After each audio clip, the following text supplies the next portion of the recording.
السلام عليكم ورحمة الله وبركاته. أهلا وسهلا بيكم معايا في قناة إبداع الست المصرية. يا ريت لو ما اشتركتش معايا في قناة اشتركي وتفعلي الجرس على كلمة الكل عشان يوصلك مني كل جديد.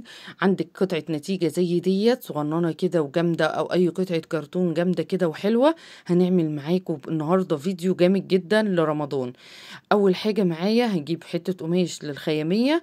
بصي قطعة كده بتاع 4 متر، هنعمل بيها فكرة جامدة جدا. يعني مش هتكلفنا حاجة غير حتة كرتونة كنت هترميها، و4 متر قماش مش مكلفنا حاجة اساسا. فهنعمل بيها مع بعض فكرة جميلة قوي. اول حاجة ان انا هغلف الكرتونة بتاعتي ديت علشان خاطر تبقى متقفلة من كل يمة عشان نبتدي الشغل بتاعنا مع بعض. قفلت دلوقتي من قدام، خليت هي فيها دايرة كده جميلة في النص كده بشكل جميل، فقلت هو ده اللي هيبقى في النص. وخليت بقى عملت الجناب وقصيت كده وقفلت بقية العلبة بتاعتي او الكرتونة بتاعتي من ورا عشان خاطر يبقى الشغل معايا متقفل مظبوط.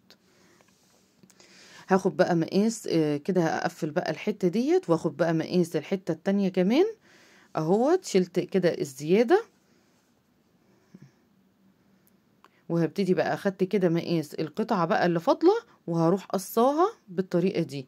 اهم حاجة اخد مقاساتي مظبوطة عشان شغلي يطلع حلو.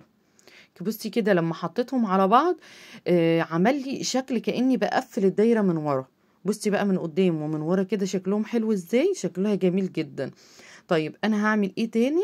انا عندي هنا كانت في قطعة كرتونة تانية عندي عادية خالص، قصيت منها رسمت عليها فوانيس صغننة كده وهلال ونجمة. وهبتدي اجيب بقى القماش اللي احنا طلعناه من قطعة القماش اللي احنا لزقناها الاولانية، هي دي اللي هنعمل بيها اللي قفل بيها الاشكال بتاعتنا الجميلة دي. يعني هي قطعة القماش ال4 متر اللي احنا استعملناها هي اللي هنقفل منها الاشكال بتاعتنا ديت، وهنقفل بيها الشكل الاساسي المستطيل بتاعنا دوت، وهنعمل حاجة تحفة جدا. كده بقى لزقت من يمة وقصيت، وبعدين حطيت الشمع تاني على اليمة التانية ورحت قصة. ليه؟ علشان خاطر اقفل بقى الاشكال بتاعتي برضو بقماش الخيامية من قدام ومن ورا. بصي شكلها كده جميل ازاي. هبتدي كمان اعمل على الفانوس زي ما انت شايفة كده، وبرضو هعمل على الهلال بنفس الطريقة، بطريقة سهلة جدا وجميلة وتقدر الأولاد كمان يقعدوا هم يعملوها معاكي من كتر ما هي بسيطة وجميلة. بس أهم حاجة تخلي بالك من الشمع وهو سخن أو المسدس وهو سخن عشان خاطر لسعة الشمع بس. شكلها حلو جدا وبسيطة قوي قوي قوي، معرفش من بره غالية قوي ليه كده. كده كمان بقى خلصت اهو الهلال. بصي وريتك كمان الاشكال كلها وهي بلزقها جميلة جدا وسهلة كمان في العمايل يعني. بصي قطعة القماش اللي طلعناها عملنا منها الاشكال بتاعتنا كلها. كده بقى خلصت الاشكال بتاعتي ولزقتهم زي ما انتم شايفين. جبت بقى الشريط بقى بتاع شغل رمضان ده، جميل قوي يا جماعة والله. بيتباع في وسط البلد، في القاهرة، في العتبة، في المسك، في الحتت دي رخيص جدا والله، رخيص قوي قوي كمان عن ما بيتباع في اي مكان تاني. فانتي ممكن تشتري لفة على بعضها وتقدري ان انتي تعملي بيها شغلك كله. دي كنت شارياها من السنة اللي فاتت، اللي قبل اللي فاتت كمان. فعندي بصي بعمل بيها كل شوية، اعمل بيها حاجات بصراحة. كده هلف بقى على الاشكال بتاعتي كلها على كل الشكل وعلى كل الاشكال. يعني هعمل على الخمس اشكال بالطريقة اللي انت شايفاها دي.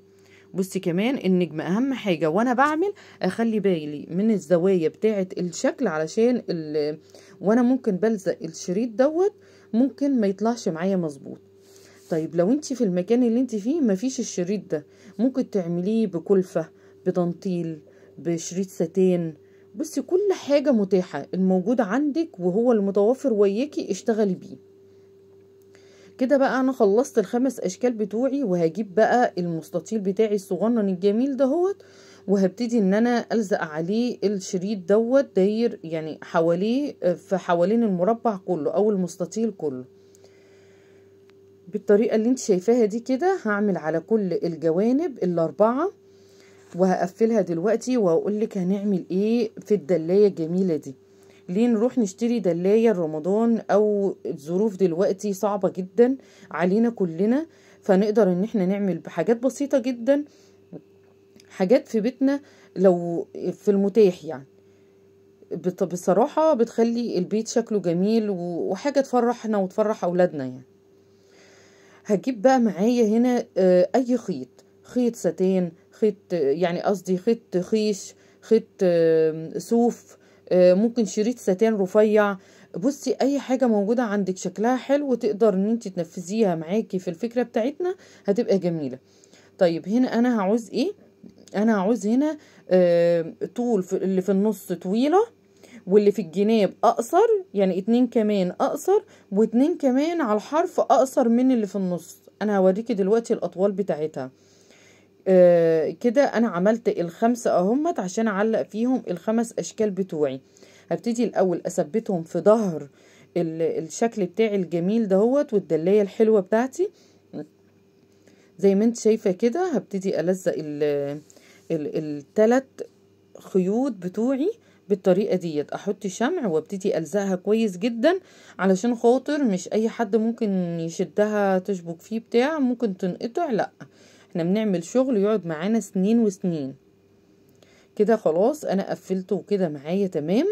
هجيب بقى حتة قماش كده رفيعة من بتاع الخيامية، وهبتدي ان انا ألزق عليها زي ما انت شايفة كده. ليه؟ علشان اثبت الخيط بتاعي من الظهر كده، يبقى ايه، بأكد بس عليه، تأكيدا عليه. تجيبي حتة قماش صغيرة كده وتأكدي بس عليها. بصي هي مش باينة ان هي محطوطة او متوصلة، شكلها جميل. بصي دي الاطوال بتاعتي، وكمان اما اعلق الحاجة واعلقها هوريكي دلوقتي كمان هتبقى شكلها جميلة جدا. هجيب بقى على كل حرف كده من الخيط من تحت هجيب الاشكال بتاعتي وابتدي اوزعها زي ما انتم شايفين. هجيب برضو المسدس الشمع وهبتدي ان انا الزق الخيط في قلب الشكل من الظهر من ورا، علشان برضو الخيط ده ما يبانش. جيبي برضو حتة صغننة كده من القماش، القصاقيس اللي احنا شلناها دي، يعني مش هنجيب قماش تاني، حتة بس صغيرة كده والزقها على الحبل من ورا او الفتلة من ورا اللي على الشكل، ومكان ما انا بلزق كده دلوقتي، واروح برضو لزقها بحيث انها ما تبانش خالص. كده بقى انا كده ايه بلزقهم اهوت قدامكم. بصي سهلة جدا وبسيطة خالص، فكرة جميلة وانت تقدري ان انت تنفذيها بأبسط الحاجات بصراحة. تخيلي حتة كرتون وربع متر قماش و2 متر من الشريط اللي احنا عملنا بيه ده، ايا كان الفرنشة ديت اي حاجة تانية هوريها لك دلوقتي هنعمل ايه. دي كده انا بعد ما علقتهم قلت بقى هعلقها ازاي. جبت بقى من فوق كده وجبت الظهر بتاعها، وهبتدي اجيب بقى مسدس الشمع معايا وابتدي ان انا الزق بقى الشريطة ديت، عشان خاطر بس تبقى دي العليقة بتاعتي بتاعت الايه العليقة، يعني هي دي اللي هتبقى اللي هعلق بيها العليقة بتاعتي. هعلقها دلوقتي اوريكي شكلها عامل ازاي. انا بقى هنا حبيت ان انا اعلقها عشان تبقى بس خلفيتها بيضة كده وتبان اكتر وتبقى شكلها جميل. بصراحة شكلها حلو جدا. تخيلي بقى قطعة كرتون وربع متر قماش كده وحاجات كده بسيطة عملنا بيها حاجة جامدة جدا لرمضان، اقدر تفرحي بيها بيتك واولادك وتبقى بهجة كده لرمضان. وكل سنة وانتم طيبين، يعود عليكم الايام بخير يا رب. وما تنسونيش بقى من دعائكم في رمضان ان شاء الله. بصي كده بقى انا كمان حطيتها ورا الباب اهوت، وحبيت ان انا اوريها لك. يا رب الفيديو يعجبكم وتقولي رايكم في الكومنتات. والسلام عليكم ورحمه الله وبركاته.